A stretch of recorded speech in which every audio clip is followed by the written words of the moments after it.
Welcome back दोस्तों।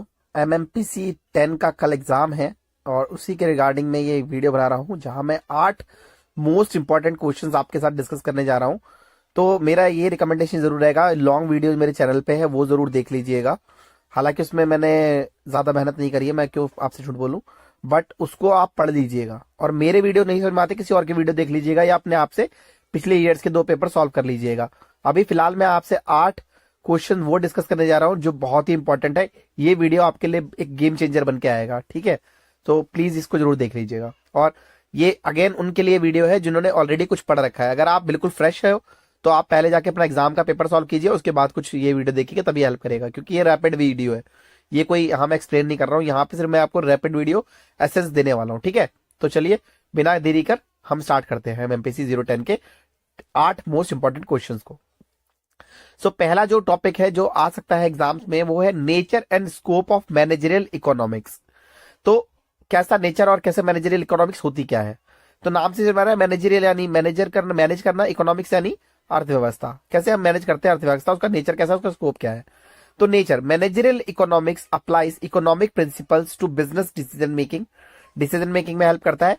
It is a micro economic in nature but also uses macro economic concepts. It focuses on rational decision making and efficient allocation of resources. It deals with problem solving, forecasting and making optimal choices under uncertainty. ठीक है जी। Nature कैसा है कि पहले तो ये decision making में काम आता है, माइक्रो इकोनॉमिक्स में भी काम आता है, मैक्रो इकोनॉमिक्स में काम आता है, अलोकेशन ऑफ रिसोर्सेज में काम आता है, डिसीजन अपने ऑप्टिमल चॉइस और अनसर्टेनिटी को डिफाइन करने में, फोरकास्ट करने में भी हेल्प करता है। समझ रहे हो ना? मैनेजरियल इकोनॉमिक्स से आप ये डिसाइड करते हो कि भाई जैसे कि आप गोल्ड के प्राइस देख के ये बता पाते हो ना कि आने वाले समय में 10 साल में गोल्ड का प्राइस क्या होगा, उस चीज को। स्कोप क्या है इसका?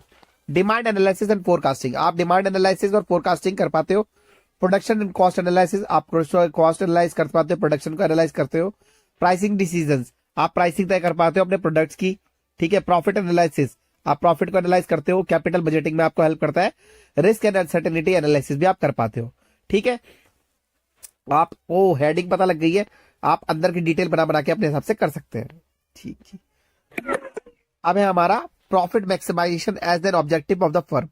प्रॉफिट मैक्सिमाइजेशन क्या है? नाम से पता लग रहा है, लाभ को मैक्सिमाइज करना यानी लाभ को बढ़ाना। एक फर्म का ऑब्जेक्टिव कैसे होता है? The primary goal of a firm is to earn the maximum possible profit. तो मैक्सिमम पॉसिबल प्रॉफिट अर्न करना एक फर्म का जब ऑब्जेक्टिव होता है तो हम क्या कहते हैं उसे? Profit maximization strategy. Profit maximization means choosing the level of output where the differences between the total revenue TR and total cost is the highest. जहां से आपको प्रॉफिट मैक्सिमाइज कर पाए, जहां से आपको प्रॉफिट ज्यादा मिल पाए। तो occurs marginal revenue is equal to marginal cost, जहां पर आपका रेवेन्यू आपके कॉस्ट के इक्वल हो जाए तो आप क्या समझेंगे कि प्रॉफिट मैक्सिमाइज हो रहा है। It ensures long term survival, growth, investment, attraction and share holder satisfaction. तो देखिए प्रॉफिट मैक्सिमाइजेशन के जैसे क्या है, लॉन्ग टर्म ग्रोथ के लिए सुटेबल नहीं रहता है, ये शॉर्ट टर्म गोल्स के लिए होता है प्रॉफिट मैक्सिमाइजेशन। आपने देखा होगा बहुत सारी कंपनी जैसे प्रॉफिट मैक्सिमाइजेशन में काम करती थी, जैसे बायजूस थी। बायजूस एक एग्जांपल है प्रॉफिट मैक्सिमाइजेशन कंपनी का, जिसने क्या करा था, उसे बहुत ही सब जगह से उसने फंडिंग उठा ली थी, फॉरेन कंपनी से और भी अदर बहुत सारे एंकर इन्वेस्टर से उसे पैसा उठा लिया था। और उसके बाद उसने कॉम्पिटिटिव स्ट्रेटेजी उसकी बहुत ही फास्ट हो गई थी, जहां पे उसने प्रॉफिट मैक्सिमाइज करने के लिए कुछ भी किया। क्वेश्चन थर्ड है जो आपका बहुत इंपॉर्टेंट है, differences between firms demand curve and market demand curve. तो फर्म की क्या डिमांड है उसका कर्व, और मार्केट की क्या डिमांड है उसका कर्व। तो देखो इसके बारे में पढ़ते हैं। Meaning, firms demand curve, demand for a product by a single firm. Market demand curve में total demands of all firms in the market. Demand for a product by a single firm, total demand of all firms in the market. तो ये market demand, firm की demand क्या है कि product की क्या demand है, एक सिंगल फर्म की बात हो रही है, जहां पे मतलब पार्ले जी की डिमांड है कि भाई चीनी इतनी मिलनी चाहिए, और मार्केट की डिमांड यानी पूरी बिस्किट इंडस्ट्री की डिमांड क्या है, चीनी हमको इस रेट में मिलनी चाहिए। समझ में आ रहा है? फिर है आपका nature, horizontal under perfect competition. Firm demand horizontal under perfect downward sloping.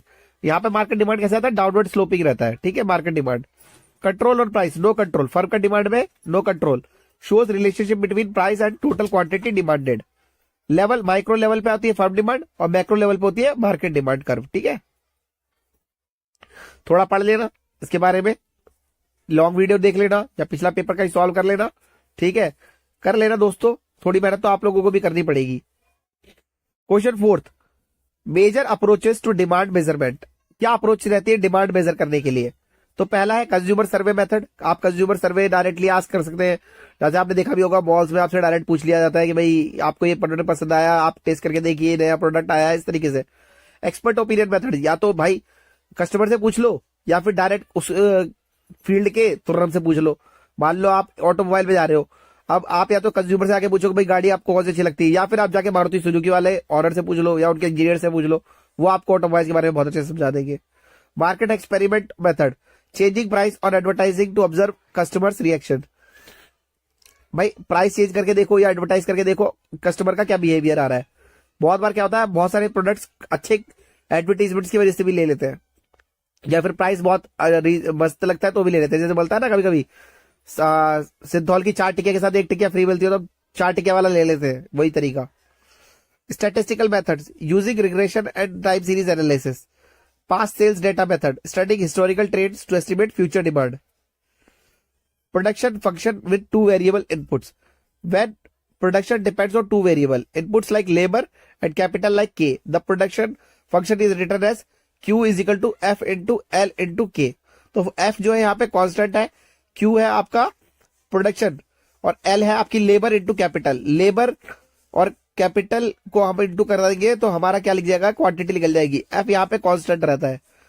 It shows the different combinations of labor and capital that can produce a given level of output.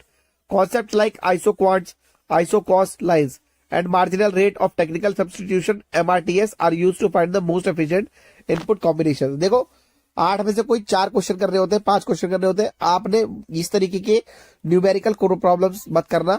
अगर आप आज पढ़ने बैठे हो तो बिल्कुल मत करना। Cost concepts used in managerial decision making. Fixed cost, costs that do not change with output. Variable cost, costs that change with the production. Fixed cost क्या है, जैसे कि आपका फैक्ट्री का किराया, वो फिक्स कॉस्ट है, वो नहीं बदलती। वेरिएबल कॉस्ट क्या है, फैक्ट्री में लोहे का रेट ऊपर नीचे चढ़ता रहता है, ठीक है। या फिर लेबर का रेट, लेबर आपको डेली वेजेस पर लेबर मिलती है, उसका नीचे भी ऊपर नीचे चढ़ता रहता है। टोटल कॉस्ट क्या है, FC cost plus VC cost, that is fix cost plus variable cost. Average cost, cost per unit of output. Marginal cost, additional cost of producing one more unit. Opportunity cost, value of the next best alternative. Sunk cost, past cost that cannot be recovered. Incremental cost, additional cost due to a decision. Economics of scale versus economics of scope. Economics of scale क्या होता है, जब आप बड़े scale पर किसी production का बनाते हो, किसी चीज के प्रोडक्ट्स करते हो बड़े स्केल पे, तो आपको पर यूनिट कॉस्ट कम पड़ जाती है। जैसे कि आप ये समझिए, आप 10 किलो रसगुल्ले बनाएंगे तो आपको पर पीस रसगुल्ले का कॉस्ट कम पड़ेगा। वहीं पर आप सिर्फ आधा किलो रसगुल्ला बनाएंगे तो आपको पर पीस रसगुल्ले का रेट ज्यादा लगेगा। आप समझ गए? तो इसको पढ़ेंगे। Economics of reduction in cost per unit due to increase in output. Achieve by large scale, a car company reduces cost per car by producing 10,000 cars instead of 5,000. Economics of scope क्या है, reduction in cost due to producing multiple products together. A dairy company producing milk or curd, butter and cheese using the same resources. Economics of scope क्या है, जैसे कि आप देखो dairy का example, एक डेयरी से जहां से दूध निकलता है, उसी दूध के कई प्रोडक्ट बच जाते हैं। देखिए एक दूधिया क्या करता है, कुछ दूध वो डायरेक्ट बेच देता है मार्केट में, फिर बाकी दूध का क्या करता है, वो दूध का फिर उसको उबालता है, उसमें से घी निकालता है, घी में से फिर कुछ थोड़ा बचता है तो फिर उसमें से मक्खन भी निकाल लेता है, मक्खन के बाद वो बटर मिल्क भी निकाल लेता है, चीज भी निकाल लेता है। वो एक ही प्रोडक्ट से काफी सारी चीजें निकाल लेता है, जैसे हम कहते हैं इकोनॉमिक्स ऑफ स्कोप, ठीक है। 8वां जो मोस्ट इंपोर्टेंट क्वेश्चन है आपका वो है characteristics of perfect competition and long run equilibrium. Perfect competition and long run equilibrium.